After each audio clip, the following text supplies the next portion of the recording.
Ich finde es unerhört, moralisch. Eu acho isso um absurdo, moralmente, politicamente e humanamente, que um Estado que desenvolveu com tanta precisão a tecnologia da execução direcionada seja capaz de simplesmente eliminar a liderança de outro país.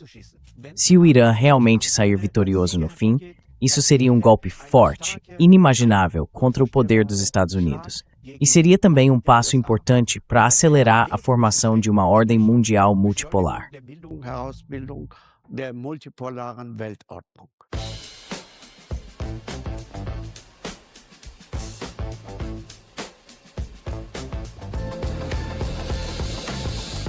Gegen den Strom. Zur Person. Contra a corrente. Sobre a pessoa. Olá, bem-vindos ao Contra a Corrente. Aqui apresentamos posições e perspectivas que a mídia de propaganda prefere esconder. Um ponto cego da chamada mídia de qualidade são as questões geoestratégicas, a rivalidade entre as grandes potências, o papel dos Estados Unidos como superpotência, por muitos anos a única superpotência. E, no entanto, dessas potências depende a questão da guerra e da paz, e também o destino da Alemanha. Um dos que analisaram essas questões é o professor Mohsen Massarat. Ele foi docente na Universidade de Osnabrück e acaba de publicar pela editora Promedia em Viena o livro Anatomia da Hegemonia dos Estados Unidos. É sobre isso que vamos falar hoje. Olá, professor Massarat. O senhor começa o livro com a frase: a atual ordem mundial está em uma crise profunda. Por quê? Die Weltordnung befindet sich in einer tiefen Krise. Wieso?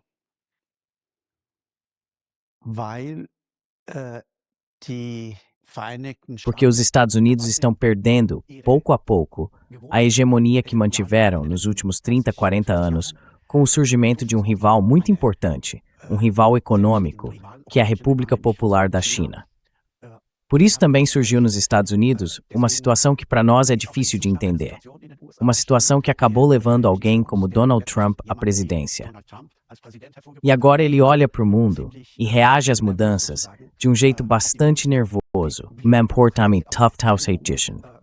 Ein völlig irrationales Verhalten, aber das zeigt auch, das ist Ausdruck der Krise. Mas isso também mostra, e é justamente o que eu quero dizer com crise, a perda de poder dos Estados Unidos e o início de um novo processo em que os conflitos vão praticamente fazer parte do dia a dia.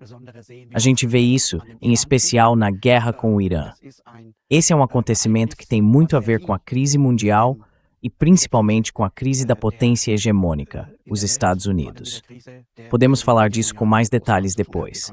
Mas antes de tudo, quero esse next step no Meffen. Ihnen als erstes danken, dass Sie mich eingeladen haben. Com muito prazer. Você também é um interlocutor interessante. Uma pergunta sobre Donald Trump, de certa forma é: Der italienische Philosoph Antonio Gramsci hat gesagt, in Zeiten des Interregnums, in Zeiten des Übergangs, wo die alte Weltordnung abtritt, aber die neue noch in ihren Geburtswehen liegt. Das ist die Zeit der Monster. Erkennen Sie das in Donald Trump? In gewisser Weise schon. Also, wenn man Quando a gente vê o quão sem consideração, o quão implacável, caótico e egocêntrico ele reage a tudo no mundo, dá para perceber claramente aquilo que Gramsci descreveu e encontrar isso em Donald Trump. in Donald Trump entdecken, ja. e Donald Trump, junto com Israel, atacou o Irã. E então, o que esse ataque mila e viola o direito internacional revela? Hier kommen viele Aspekte. Aqui se juntam muitos aspectos que quase todos, não todos, mas quase todos, têm a ver com política. Com a forma como os Estados Unidos, como potência hegemônica, têm lidado com o resto do mundo. Nesse contexto de guerra, não aparece só Israel como braço militar dos Estados Unidos no Oriente Médio, exercendo um papel muito importante. O Oriente Médio não é uma região qualquer do planeta. É a região onde está grande parte das fontes de petróleo do mundo. E fontes de petróleo especialmente baratas. A produtividade natural desses poços é muito alta.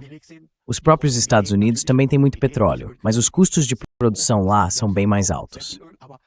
Produktionskosten sind besonders hoch, also Mittlerer Osten spielt eine sehr wichtige Rolle. Então, o Oriente Médio tem um papel muito importante.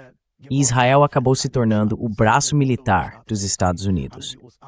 Desde a criação do Estado de Israel, os Estados Unidos foram percebendo aos poucos que Israel poderia ser um aliado muito importante, não só militar, mas também político, na política de hegemonia americana. Porque o controle dos países que têm essas fontes de petróleo não pode ser feito apenas por Washington. Os Estados Unidos precisam de um parceiro júnior na região. Um parceiro que, como Friedrich Merz disse no ano passado, em relação à Guerra de 12 Dias, é aquele que faz o trabalho sujo, por assim dizer, por nós, pelo Ocidente, e principalmente pelos Estados Unidos. Für den Westen, für die USA vor allem macht. Die Dreckarbeit von Israel. A atuação de Israel tem o objetivo de impedir que os países produtores de petróleo, não sozinhos, mas junto com os Estados Unidos, formem um bloco forte, capaz de controlar por conta própria tudo o que acontece na economia do petróleo no mundo e tirar o maior proveito disso. Isso aconteceria se existisse uma economia mundial realmente livre, em que esses países pudessem vender seu petróleo no mercado global sem a intervenção militar dos Estados Unidos. Um bloco assim poderia trazer estabilidade, contribuir tanto para a região quanto para a economia mundial e teria muitos aspectos positivos. Eu diria simplesmente proteção do clima. Klimaschutz. Wir würden mit Klimaschutz ganz anderes. A gente lidaria com a questão do clima de um jeito completamente diferente, especialmente com a proteção do clima, se os países produtores de petróleo conseguissem agir de forma racional, como um bloco, com base em critérios econômicos. Mas eles não conseguiram. Mesmo antes de Israel se tornar parceiro júnior dos Estados Unidos, os próprios Estados Unidos, lá no começo do século XX, já tinham garantido que, contrariando todas as regras econômicas, o petróleo desses países fosse comprado a apenas $2 o barril. E isso vendido por corporações multinacionais que tinham adquirido direitos de caráter claramente neocolonialista. Neokolonialistische Rechte erworben haben. Also die USA haben versucht schon. Os Estados Unidos tentam, desde o começo do século, usar o petróleo como um instrumento muito importante de poder. Ao longo da história, eles passaram por várias fases do setor de petróleo e das crises que vieram junto com isso. Por exemplo, em 1973, os países da região começaram pela primeira vez a aumentar o preço do petróleo de $2 para $10. Isso provocou uma crise econômica mundial. Depois veio uma nova fase, em que esses países conseguiram elevar o preço para $40. E depois da Revolução Islâmica no Irã, o preço do petróleo chegou por um tempo a $100, ou seja, 50 vezes mais do que antes. Der früheren Zeiten angestiegen. Da haben die USA versucht, immer wieder neue. Os Estados Unidos tentaram, várias vezes, encontrar novas formas de controlar o que acontece no setor de petróleo, de dominar economicamente, contra todas as regras da livre concorrência, as quantidades produzidas, de regular e ajustar tudo de acordo com seus próprios interesses. A ideia era garantir que houvesse cada vez mais oferta de petróleo nos mercados mundiais, para que os preços caíssem. Eles buscaram, repetidamente, manter um nível de preço que atendesse aos seus interesses hegemônicos. É um tema muito complexo, historicamente falando, e os Estados Unidos sempre encontraram novos aliados para sustentar essa política. E Israel, há uns 30 ou 40 anos, é o parceiro militar mais importante para colocar em prática essa estratégia e tentar controlar completamente o que acontece no setor de petróleo. Möglichst vollständig zu beherrschen. Quem é que acabou arrastando quem para essa guerra atual contra o Irã? Foi Israel que puxou os Estados Unidos ou foram os Estados Unidos que puxaram Israel? Diese beiden Staaten. Esses dois países são potências hegemônicas, os Estados Unidos no mundo e Israel, por causa de seu poder nuclear, mesmo que Israel ainda não tenha admitido isso oficialmente. Mas Israel é a única potência nuclear do Oriente Médio e, ao mesmo tempo, se vê como hegemon, como força militar e poder político dominante na região. As duas potências muitas vezes têm objetivos em comum, mas também têm visões diferentes. O objetivo de Israel, segundo a concepção sionista, é um objetivo expansivo. E a gente vê que desde a sua fundação até hoje, Israel sempre seguiu uma política de expansão. Eine Expansionspolitik betrieben hat und das Ziel, was die neuen E o objetivo que os novos líderes no gabinete israelense estão perseguindo, os judeus de extrema-direita, os evangélicos, é parecido com a ideia que circulava no gabinete de Trump. Criar um grande Israel, que iria de Bagdá até o Cairo. Esse é o objetivo sionista de longo prazo, que Israel vem seguindo de forma sistemática, enquanto faz o mundo não perceber essa intenção real, essa ambição hegemônica, expansiva e agressiva. Mas pouco a pouco, o país caminha nessa direção. Esse é o verdadeiro objetivo de Israel. E para esse objetivo, o Irã representa um grande obstáculo.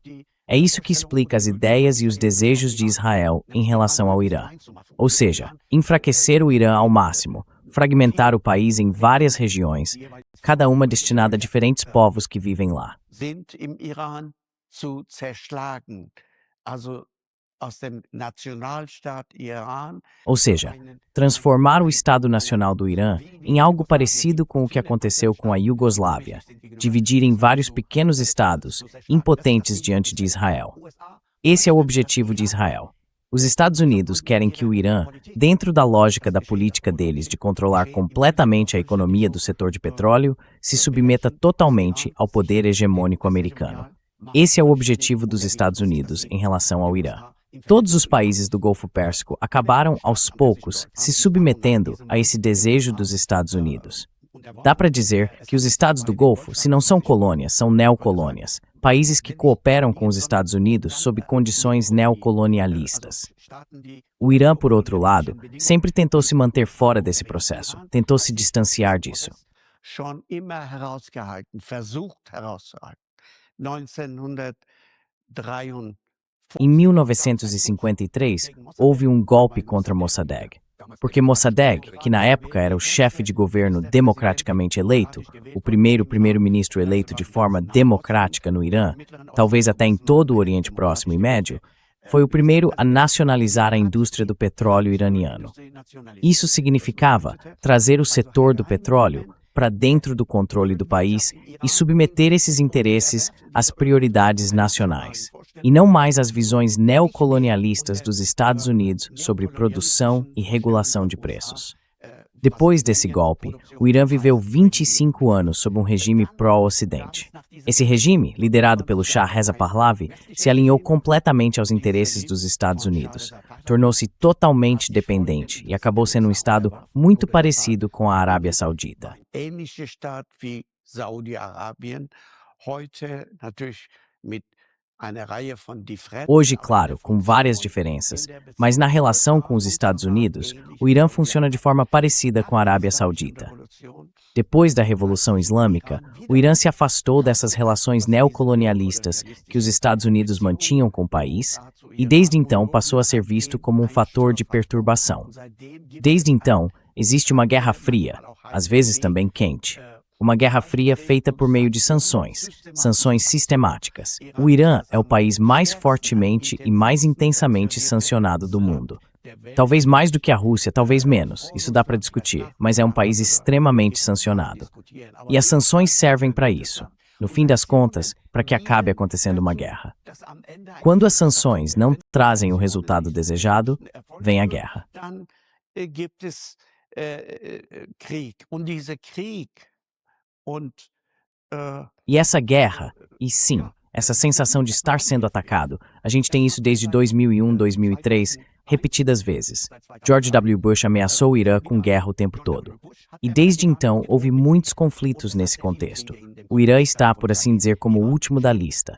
A maioria dos chamados fatores de perturbação, como Saddam Hussein no Iraque, Muammar Gaddafi na Líbia e Assad na Síria, todos esses já foram eliminados. Agora é a vez do Irã. Mas voltando à sua pergunta, eu me estendi um pouco, mas não esqueci dela. Tudo indica que Netanyahu vem dizendo há 20 anos que o Irã estaria prestes a se tornar uma potência nuclear. Ele próprio é uma potência nuclear, mas acusa constantemente um país que tem sim um programa nuclear, mas não tem bomba atômica. Permanent zu beschuldigen. Das Land ist auf dem Weg kurz. O país está, há 20 anos, supostamente prestes a construir uma bomba atômica. E já ficou claro que Netanyahu tentou, com todos os presidentes dos Estados Unidos, arrastá-los para uma guerra. Só Donald Trump aceitou cair no conto de Netanyahu. Sim, seria possível forçar o Irã a uma troca de regime bem rápido por meio de destruição, assassinato de líderes políticos, incitação da população, um plano que o Mossad vem desenvolvendo há bastante tempo, mas que ignora completamente a realidade.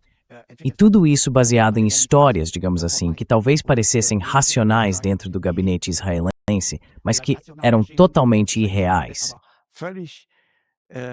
Irreal war. Also man kann sagen, Netanyahu. Podemos dizer que Netanyahu conseguiu convencer Trump de que o regime iraniano seria uma presa fácil. E isso aconteceu justamente agora, depois da crise política interna no Irã, que ficou evidente em janeiro deste ano, durante as grandes manifestações em que, infelizmente, muitas pessoas foram mortas. É importante dizer também que, ao que tudo indica, agentes do Mossad e da CIA, com provocações dentro dessas manifestações e tentando direcioná-las aos seus próprios objetivos, contribuíram para que a reação do governo, a resposta militar e policial, fosse muito mais radical do que antes. E é por isso que o número de mortos foi tão alto. Ou seja, o clima, a situação no início deste ano, parecia feita sob medida para Netanyahu, como se fosse o momento ideal para uma guerra de agressão, para um ataque militar. Aggressionskrieg, für einen Angriffskrieg. Und wir haben gesehen, beide haben, nachdem. E nós vimos que ambos, depois de decidirem seguir esse esquema de primeiro eliminar a elite, e sobre isso também é preciso dizer uma coisa. Eu acho um absurdo, moralmente, politicamente e humanamente, que um Estado que desenvolveu com tanta precisão a tecnologia da chamada eliminação direcionada seja capaz de simplesmente assassinar a liderança de outro país, só porque esses políticos administram um sistema que contraria seus próprios interesses. Seria como se o Putin desenvolvesse uma tecnologia assim na Rússia para depois matar, por meio de execuções direcionadas, políticos alemães como Friedrich Merz, o Sr. Vadeful e outros, com a justificativa de que esses políticos estariam garantindo a continuação da guerra na Ucrânia. Noch weiter fortgesetzt wird. Das ist durchaus vergleichbar. Isso é totalmente comparável. Uma imagem dessas é comparável ao que Israel vem fazendo de forma sistemática, não só contra os palestinos há alguns anos, mas agora também em um nível mais alto, contra o Irã. Isso é inaceitável. É inaceitável que políticos como Friedrich Merz e também políticos da União Europeia não digam nada sobre isso, que simplesmente fiquem em silêncio. Eu nem consigo descrever. Essa espécie de normalidade, Israel realiza assassinatos direcionados, faz com que algo assim pareça normal. E isso tem consequências sérias para as relações internacionais. Essa normalidade, nesse contexto, é inadmissível, não pode ser aceita. E eu realmente me espanto que isso esteja sendo tolerado. Por que esses dois agressores foram estacionados no Irã?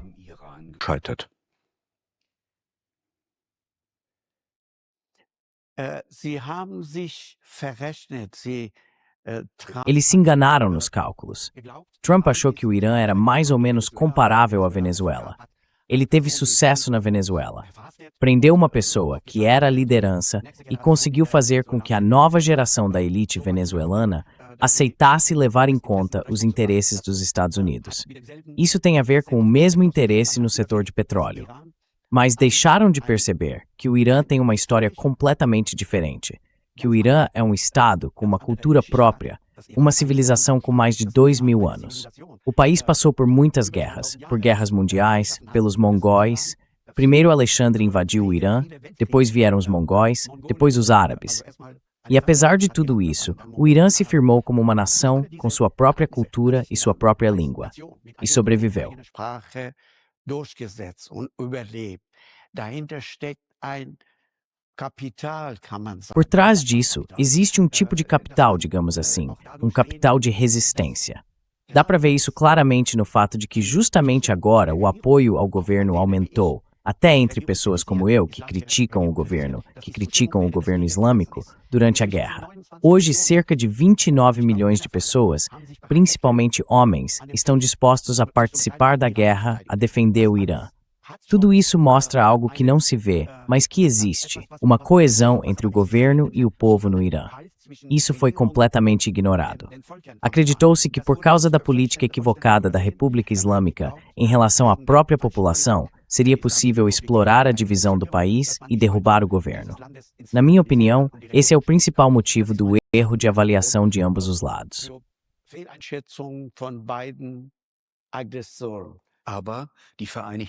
Mas os Estados Unidos também fracassaram militarmente até agora, porque o Irã consegue atingir o Ocidente e os países do Golfo em seus pontos mais sensíveis, usando sistemas de armas relativamente simples e baratos. É isso.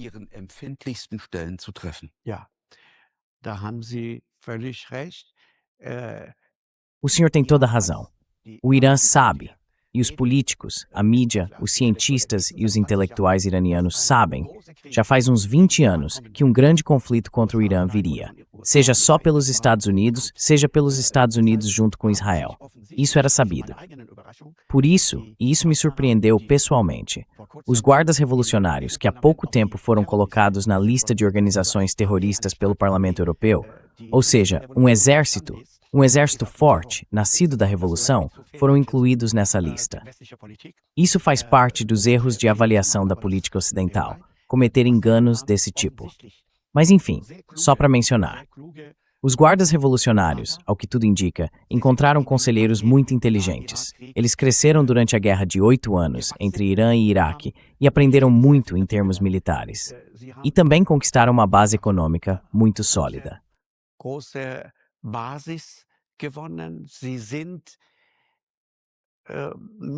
Eles estão com suas famílias, e isso dá mais de 2 milhões de pessoas, se somar tudo. É um grupo muito grande. Eles se identificaram tanto com a República Islâmica quanto com o Irã como país, a ponto de se prepararem para defender o país em uma guerra desse tipo. A defesa, nesse caso, se baseia principalmente na estratégia de guerra assimétrica. Isso é evidente. Quando se sabe que se está lidando com a maior potência militar do mundo, é possível defender o próprio país, escolhendo outras estratégias que sejam eficazes. E essa é a guerra assimétrica. Pelo que eu consigo perceber, o complexo militar e industrial do Irã não apostou no desenvolvimento de aviões, mas sim no desenvolvimento de mísseis.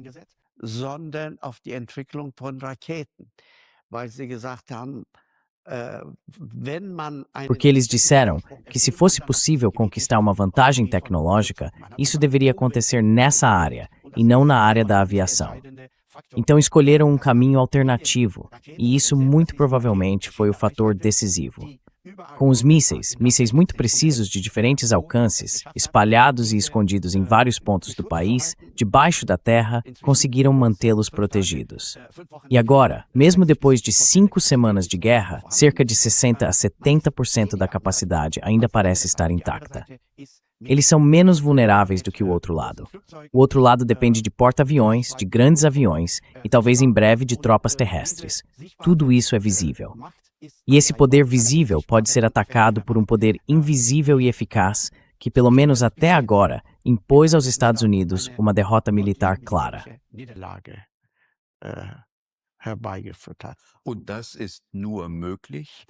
E isso só é possível porque os mísseis e drones iranianos atingem seus alvos com muita precisão. E isso, por sua vez, só acontece graças ao fornecimento de reconhecimento por satélite, por exemplo, da China. O senhor mencionou a China como o principal concorrente dos Estados Unidos. Que papel Pequim desempenha nesse conflito?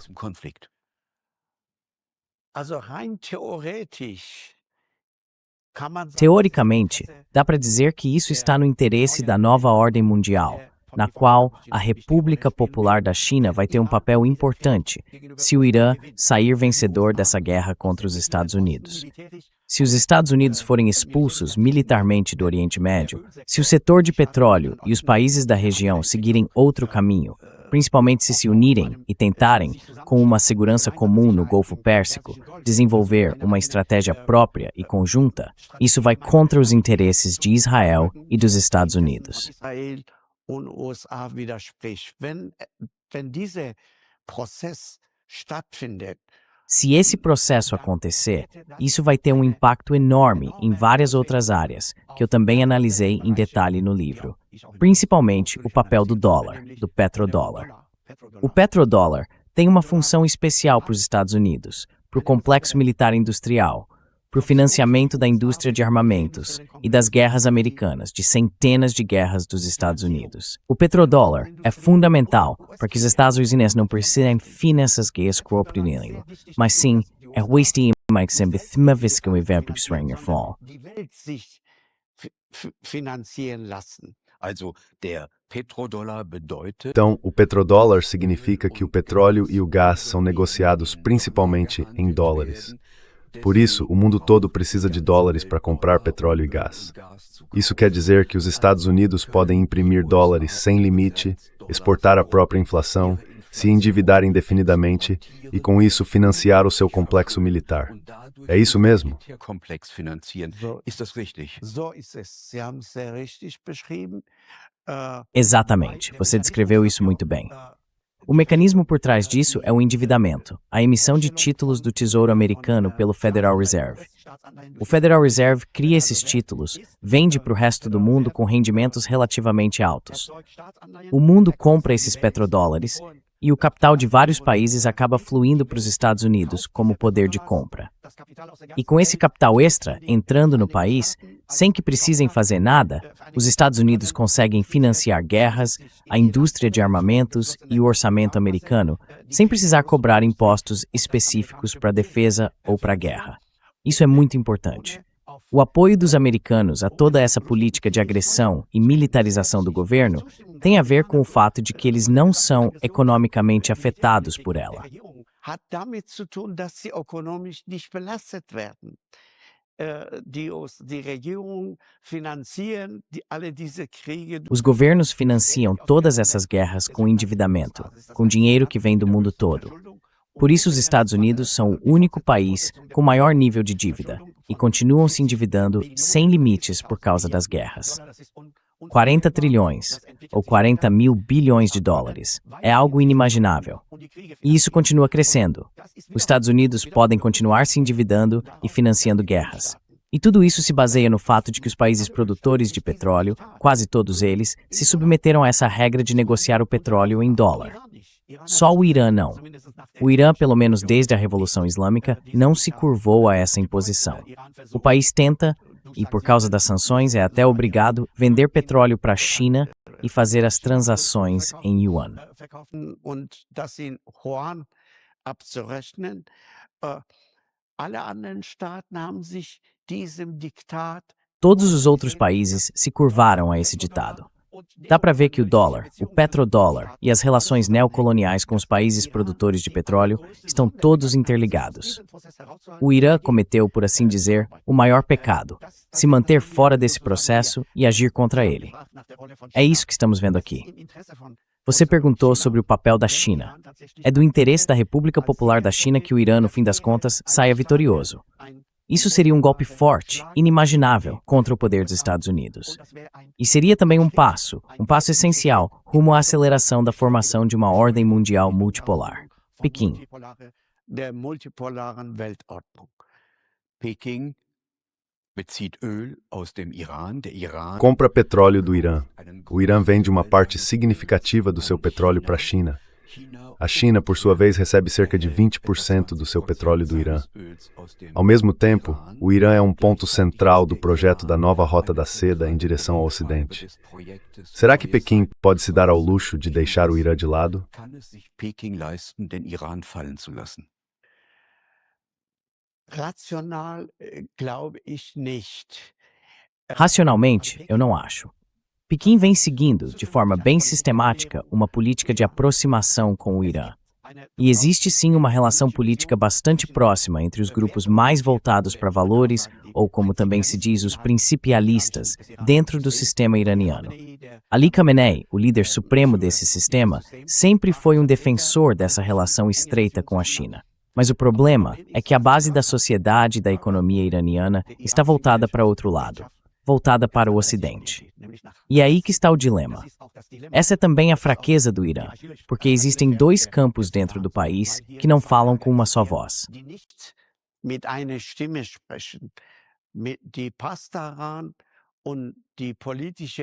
Os Pasdaran e a elite política entenderam isso. Eles perceberam que o Irã só tem chance de sobreviver como um Estado independente se não se submeter ao ditado dos Estados Unidos e de Israel. Mas essa consciência é um problema para uma parte da sociedade. E esse também é o meu problema com o Irã, porque lá existe um sistema econômico mercantilista, ou seja, o domínio dos comerciantes, dos grandes atacadistas. Eles vivem de importações, não de produção, nem de desenvolvimento ou industrialização. E essa é, por assim dizer, a principal fraqueza da economia iraniana nos últimos 20 anos. E é também o motivo mais importante pelo qual a prosperidade não se estabelece no Irã. Ein Wohlstand im Iran nicht entsteht, wenn Beschäftigung nicht entsteht durch Industrialisierung. Se o emprego não vem da industrialização, então também não há prosperidade. O comércio enriquece apenas os comerciantes, mas não toda a sociedade. E justamente esse setor da sociedade, voltado para o comércio, as câmaras de comércio, é o centro de controle da política e da economia iranianas, da política do governo, não da política dos Pasdaran, nem da elite ideológica. Por isso, o Ocidente consegue, repetidas vezes, destacar esse grupo, dar visibilidade a ele dentro da sociedade. E o contrário também acontece. Esse grupo aposta nos Estados Unidos e vive elaborando planos e estratégias voltados à adaptação, à submissão. Ou seja, o Irã também enfrenta um problema social e político próprio.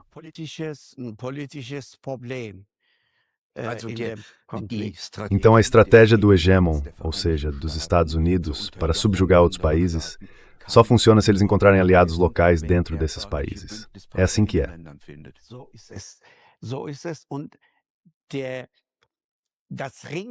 E a disputa dentro do próprio Irã gira exatamente em torno dessa questão.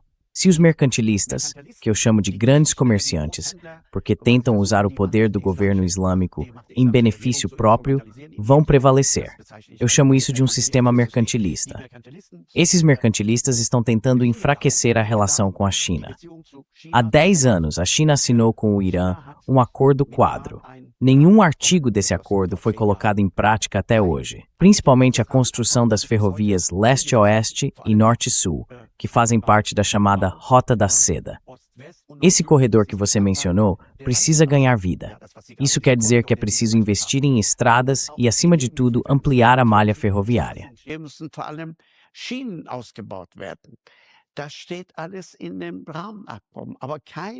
Tudo isso está previsto no Acordo Quadro. Mas nenhum desses acordos foi realmente colocado em prática, porque o bloco mercantilista, de orientação ocidental, sabotou e bloqueou isso de forma sistemática. Nesse sentido, não se trata apenas de como a China vê o Irã, mas também de como, dentro do próprio Irã, as forças sociais enxergam o mundo e qual caminho querem seguir. Elas querem continuar dentro desse sistema de ordem mundial unilateral, apoiá-lo, se alinhar aos Estados Unidos e participar das sanções?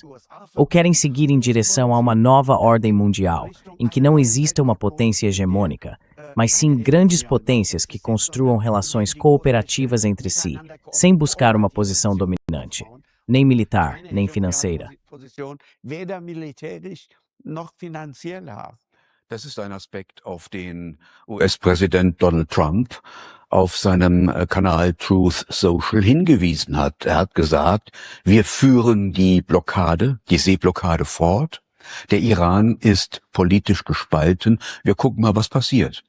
Ist es das, worauf er setzt? Ich glaube ja. Eu acho que sim. Eu acho que sim. O que pra gente parece caótico, na verdade é uma estratégia.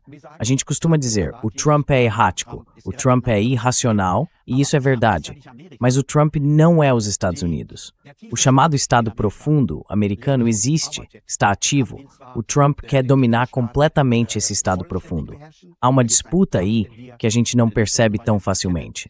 Mas, no geral, os presidentes, não importa de que lado estejam, e o Estado profundo seguem uma mesma direção: impedir que a China tenha sucesso como rival econômico na construção de uma nova ordem mundial. Uma ordem em que os Estados Unidos seriam apenas uma grande potência, entre outras, sem dispor mais de todas aquelas capacidades militares e econômicas únicas, e muito menos às custas do resto do mundo.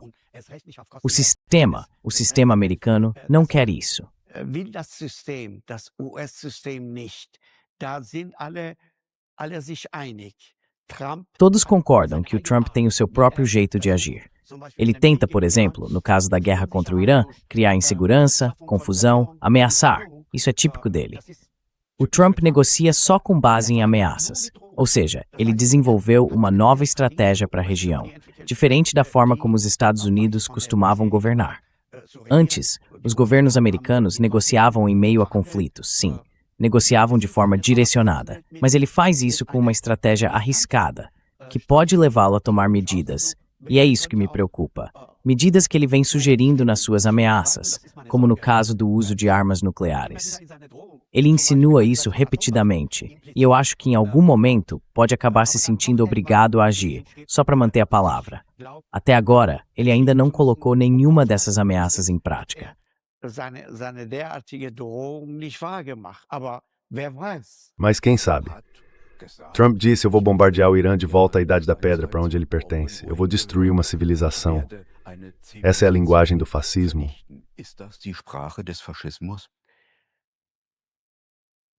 Substanziell ja. Man kann Sim, de forma substancial. Não dá para ter uma ideia dessas com base em princípios morais, muito menos expressá-la em voz alta. As pessoas que pensam assim são aqui e ali ditadores ou tipos autoritários. Mas quando um presidente fala algo desse tipo, aí é preciso dizer claramente, isso representa um novo nível. Eu realmente acho que o Trump é em si um protótipo de um sistema fascista. Os Estados Unidos, felizmente, ainda não são um sistema fascista. Mas o Trump e seus seguidores, na minha opinião, têm sim traços fascistas. Dá para ver isso em muitos aspectos. E o que eu vejo, por exemplo, na forma como o ICE age contra migrantes nos Estados Unidos, é, no fundo, algo que vai além do apartheid. É quase fascismo, o que está acontecendo em parte do país. A grande questão é se as outras correntes que ainda existem nos Estados Unidos, aquelas que votam de forma democrática, que ainda defendem os direitos humanos, se elas vão conseguir resistir a esse processo. diesen Prozess zu wieder. Sie haben vom tiefen Staat gesprochen. O senhor falou sobre o Estado profundo. Com isso, eu me refiro a todas as partes do Estado e da economia que não são controladas de forma democrática. E, claro, os democratas também fazem parte desse Estado profundo. Agora, o senhor desenvolveu uma nova abordagem para analisar a hegemonia dos Estados Unidos. Uma vez, um taxista em Nova York me disse, a caminho do aeroporto John F. Kennedy até o centro de Manhattan, de forma bem direta: o negócio do governo é o negócio. É isso mesmo? Washington se comporta como uma empresa monopolista? Washington wie ein Monopolunternehmen? USA sind für mich in ihrer Os Estados Unidos, para mim, na sua estrutura e nas suas ações, funcionam como uma empresa monopolista no mundo. Todo o corpo dos Estados Unidos, a economia, o exército, a cultura, a política, se comporta em relação ao resto do mundo como uma empresa monopolista. É algo que a gente conhece na Europa de forma bem marcante, na virada do século XIX para o século XX. Empresas monopolistas que tentaram usurpar o próprio Estado. Em vários países europeus, tivemos monopólios e capitalistas que, no fim das contas, não viam outra saída a não ser forçar o processo de guerra, o que acabou levando à Segunda Guerra Mundial. den Kriegsprozess im Zweiten Weltkrieg zu forcieren. Die USA haben Meines Erachtens Na minha opinião, os Estados Unidos têm, por causa da sua política econômica, instrumentos de caráter monopolista nas mãos, como, por exemplo, o Banco Mundial e o FMI. Só os Estados Unidos têm acesso a esses instrumentos, que são centrais para a concessão de crédito ao mundo todo, especialmente ao sul global. Esses instrumentos são usados pelos Estados Unidos para tentar manipular o comércio mundial de acordo com seus próprios interesses. E o que a gente vê é um comércio global em que o sul global está sempre em desvantagem em relação ao norte global, porque existe uma troca desigual entre matérias-primas vindas do sul e produtos industrializados do norte. A política do FMI faz com que os países exportadores de recursos naturais precisem se endividar constantemente e, no fim das contas, continuem sempre sendo países endividados. Verschuldeten Staaten bleiben. Sie kommen nicht raus aus der Verschuldung. Das ist nicht zufällig. Eles não conseguem sair do endividamento. E isso não é por acaso, mesmo sendo países ricos em recursos naturais. Se as condições no mercado mundial fossem normais, eles poderiam usar essa riqueza para quitar suas dívidas e investir na própria industrialização. Mas não conseguem, porque continuam presos a uma dependência neocolonial de endividamento. São obrigados a produzir cada vez mais matérias-primas para gerar mais receita, para projetos de infraestrutura, para equilibrar o orçamento nacional. Essa pressão por mais produção faz com que no mercado mundial, assim como acontece com o petróleo, sempre exista um excedente de cerca de 5 a 10%. Von 5 bis 10% vorhanden ist. Dieser Überschuss wird generiert. Esse excedente é gerado, por assim dizer, pela política do FMI, pela política de crédito do Banco Mundial e do próprio FMI. Isso faz com que esses países sejam obrigados a produzir e colocar no mercado mais do que o mercado consegue absorver. E isso significa que os preços caem abaixo do valor real das mercadorias. Nenhum Estado comum tem um instrumento como esse. Só um Estado monopolista pode dispor de mecanismos assim e ser capaz de submeter uma grande parte do mundo aos seus próprios interesses. E se me permite, esse sistema de manipulação do comércio mundial fez com que todos os anos aconteça uma redistribuição em prejuízo do sul global e em benefício do norte global. Globalen Nordens stattfindet. Und Wissenschaftler haben versucht, Cientistas tentaram entender isso porque sempre foi um grande problema nas discussões econômicas sobre o comércio mundial, especialmente entre os grupos de esquerda.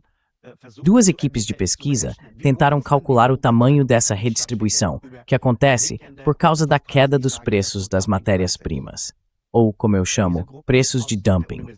Esses grupos, das universidades de Barcelona e Estocolmo, descobriram que no ano de 2021, 17 trilhões de unidades de riqueza, poder de compra, dinheiro, capital, foram transferidos do sul global para o norte global. E isso equivale ao produto interno bruto de todos os países da União Europeia somados. alle EU-Staaten zusammen. Sie sehen, diese monopolistische Institution. Veja, essa instituição monopolista tem poder para oferecer grandes vantagens econômicas aos seus aliados e ainda dizer para eles: eu sou o seu protetor. Eu garanto que a prosperidade de vocês continue crescendo. Eu tenho os meios para isso. O FMI e o Banco Mundial estão sob meu controle. Então, sou eu quem pode ditar o que vocês devem fazer. E é justamente desse tipo de relação que dá para entender o jeito como o Trump lida agora com a Europa, com a União Europeia. O tom de desprezo, a arrogância com que ele se apresenta diante da UE. Porque ele sempre pode dizer: a prosperidade de vocês depende do fato de que eu defino as regras que permitem a vocês se apropriar das riquezas do sul global, sem que ninguém perceba. Euch anzueignen, ohne dass jemand merkt. Das ist ja das perfide an diesem Problem. É isso que torna esse problema tão perverso. Ele é invisível. Essa redistribuição, que é imperialista, neocolonialista, é invisível. Ninguém vê isso. Primeiro é preciso analisar. Eu tentei fazer isso num livro, num capítulo em que explico isso com mais detalhes, mas esse é um exemplo clássico da natureza monopolista dos Estados Unidos como um corpo dentro do mundo. Não dá para dizer que é um corpo estranho, mas é um corpo enorme no mundo que cria problemas, provoca guerras, gera pobreza e exploração. Isso não pode continuar assim. Das kann so nicht bleiben. Also, ich habe verstanden, die Europäer Então, pelo que eu entendi, os europeus podem participar até certo ponto da exploração do sul global. E o preço disso é obediência e lealdade. Isso seria um tipo de imperialismo de carona? Ist das ein Trittbrettfahrer-Imperialismus? Schöner Begriff, Trittbrettfahrer-Imperialismus. Interessante expressão, imperialismo de carona. Dá para usar esse termo para explicar bem a ideia. Sim, eu diria que de fato isso mostra que é errado colocar todos os países ocidentais no mesmo nível de imperialismo. Todos eles são potências imperialistas no sentido econômico, mas há grandes diferenças entre os Estados Unidos e o resto desses países imperialistas. A União Europeia, o Japão, o Canadá, a Austrália, todos estão numa situação em que acreditam que não existe alternativa ao poder hegemônico dos Estados Unidos. A mesma coisa dá para ver dentro da OTAN, na relação entre os membros da aliança e os Estados Unidos. Esses aliados têm muitas vantagens. Em energia, em segurança, entre aspas, essa suposta segurança que os Estados Unidos impuseram, digamos assim, por meio da sua definição militar. E essa chamada segurança energética, que na verdade é algo até desnecessário. Was ja eigentlich überflüssig ist, wenn der Welthandel funktionieren würde Se o comércio mundial funcionasse de verdade, os países não precisariam se preocupar com segurança energética. Ninguém fala em segurança do trigo ou da farinha. Mas quando se trata de energia, fala-se em segurança, porque esse setor foi militarizado pelos Estados Unidos. A indústria de armamentos e o setor de petróleo estão fortemente ligados pelos interesses norte-americanos. E nesse contexto, os países ocidentais, que participam das várias instituições do Ocidente, acabam aceitando as regras formuladas pelos Estados Unidos. Akzeptieren die USA formulieren. Also dahinter steckt dieser Interesse, sogenannte Energie. Por trás disso está o interesse em garantir o que chamam de segurança energética e, principalmente, o fluxo de matérias-primas do mundo todo, a preços muito mais baixos, com todas as consequências que isso traz para o planeta, para a humanidade. O problema climático que enfrentamos hoje é resultado do desenvolvimento histórico do controle do setor de petróleo pelos Estados Unidos. Em outra ocasião, eu poderia explicar isso com mais detalhes, porque é um tema muito atual, a razão de o problema climático ter surgido. Isso tem a ver com o imperialismo, com a hegemonia norte-americana. E um outro tipo de mundo poderia ter esse problema. Eine andere Welt konnte das Problem ohne die US-Hegemonie viel. Eu entendi, e o senhor analisa isso no seu livro, que o hegemon, para manter sua posição de domínio, usa uma série de ferramentas. Uma delas é manter os vassalos sob controle, como por exemplo Israel, que acaba travando guerras por procuração. A segunda é a exploração de recursos naturais. A terceira é a diferença extrema de salários em relação ao sul global. Para que tudo isso funcione, o complexo militar e industrial precisa ser forte. É preciso manter sempre uma ameaça militar no ar. Depois vem a economia do dólar, que está atrelada ao petróleo, e de certa forma obriga todos a permanecer dentro dessa esfera do dólar. O que isso significa então para a Europa? Será que a Europa consegue se libertar? Ich glaube ja. Allerdings. Acho que sim. Mas só se ao mesmo tempo a República Popular da China também avançar um pouco mais no desenvolvimento e na criação de uma nova ordem mundial. A Europa, a União Europeia, tem o maior mercado interno do mundo, maior que o dos Estados Unidos e da China. Mas tem pouco poder. O euro poderia sim se tornar mais uma moeda mundial. E isso não seria ruim se houvesse uma certa concorrência entre o euro, o yuan e o dólar. Dá para dizer que o sistema monetário global se tornaria mais democrático com essa competição entre as moedas. Assim, não seriam apenas os Estados Unidos capazes de transferir capital do mundo inteiro, de forma unilateral, para dentro do próprio país. Essa possibilidade seria limitada, bloqueada, pela concorrência do yuan e do euro.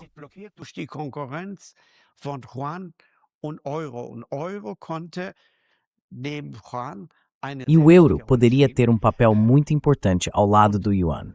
O euro poderia assumir esse papel se ao mesmo tempo os países da União Europeia entenderem que o futuro do mundo passa pelo fim da hegemonia dos Estados Unidos. que a União Europeia precisa ter mais autonomia, bem mais autonomia, não no sentido militar, mas político. Isso já seria suficiente se os Estados Unidos deixassem de ter os mesmos instrumentos políticos que têm hoje. Eles têm esse poder porque controlam o dólar. E é com o dólar que financiam suas bases militares, 800, talvez 1.000, e cerca de 2 trilhões de dólares por ano em gastos com armamentos. Se eles não conseguirem mais financiar isso, vão acabar perdendo também o seu poder militar. Wenn sie das nicht mehr finanzieren können, dann verlieren sie auch ihre militärische Macht in dem Umfang, wie die USA ihre. À medida que os Estados Unidos perdem sua posição de supremacia militar, outros blocos, como a União Europeia e a China, ganham mais poder político. Nesse mesmo ritmo, pode surgir uma nova ONU, em que os países e os grandes blocos, como Índia, Rússia, China e Estados Unidos, cooperem entre si, e em que a própria estrutura da ONU, inclusive o Conselho de Segurança, evolua em outra direção. É claro que a Europa tem, dentro desse contexto, a chance de se tornar mais independente, sem depender dos Estados Unidos. Mas é preciso entender que o objetivo deve ser superar a hegemonia americana. Só nesse processo a União Europeia pode, como uma força autônoma, preservar e desenvolver o seu próprio sistema. Das eigene System retten und weiterentwickeln. Die Zukunft der Welt hängt O futuro do mundo depende de os Estados Unidos perderem sua posição hegemônica, diz o professor Mohsen Massarat. Muito obrigado por essa conversa. Aqui no Contracorrente, mostramos posições e perspectivas que a mídia de propaganda prefere esconder. Fique com a gente. Medien verschweigen. Bleiben Sie dran.